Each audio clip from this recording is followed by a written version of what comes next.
मुंबईतील आझाद मैदानात आज कोचिंग क्लासेस असोसिएशनच्या वतीनं आंदोलन करण्यात आले. नीट परीक्षा पेपर फुटी प्रकरणात दोषींवर कठोर कारवाई करण्यात यावी अशी मागणी यावेळी करण्यात आली. या आंदोलनात मोठ्या संख्येनं कोचिंग क्लासेस चालक आणि प्रतिनिधी सहभागी झाले होते. सरकारनं शिक्षण क्षेत्राशी संबंधित कायदे किंवा नियम तयार करताना कोचिंग क्लासेस असोसिएशनला विश्वासात घ्यावे अशी मागणी आंदोलनकर्त्यांनी केली. नीट परीक्षा पेपर फुटीमुळे विद्यार्थ्यांचे मोठे नुकसान झाले असून शिक्षण व्यवस्थेवरील विश्वास डळमळीत झाल्याची भावना यावेळी व्यक्त करण्यात आली. तसंच या प्रकरणात पारदर्शक चौकशी करून दोषींवर कठोर कारवाई करण्याची मागणीही करण्यात आली. कोचिंग क्लासेस असोसिएशनच्या पदाधिकाऱ्यांनी लवकरच मुख्यमंत्री देवेंद्र फडणवीस आणि शिक्षण मंत्री दादा भुसे यांची भेट घेऊन निवेदन सादर करणार असल्याची माहिती दिली. सर, काय बोलाल? आज आंदोलन आहे शिखर संघटनेचं. काय नेमकी नीट पेपर फुटल्याप्रकरणी तुम्ही जाहीर निषेध व्यक्त केलेला आहे. काय मागणी आहे नेमकी, काय बोलाल?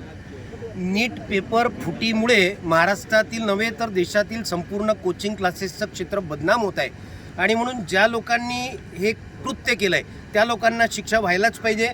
आणि जे कोचिंग क्लासेसचं पवित्र क्षेत्र आहे त्या क्षेत्राला समाजाने आणि शासनाने समजून घेणं आवश्यक आहे. आणि दुसरी गोष्ट, जे विद्यार्थी बिचारे मेहनत करून एवढा अभ्यास करून पैसे खर्च करून त्या ठिकाणी ते सगळं मार्क मिळवतात आणि मेहनत करतात, त्यांची मेहनत अशा प्रकारांमुळे वाया जाते. या घटनेमुळे महाराष्ट्रातील शिक्षण क्षेत्रावरचा विश्वास आता पालकांचा उडायला लागलेला आहे. सगळ्या परीक्षांबद्दल शंका घ्यायला पालकांना जागा झालेली आहे आणि म्हणून शासनाने ज्यांनी पेपर फोडले त्यांना कठोरातली कठोर शिक्षा केलीच पाहिजे. शिवाय यापुढे असे पेपर फुटणार नाही याची काळजी घ्यायला पाहिजे. NTA जमत नसेल तर NTA शिवाय दुसऱ्या संस्था स्थापन केल्या पाहिजे. JEEचा पेपर कधीच फुटत नाही.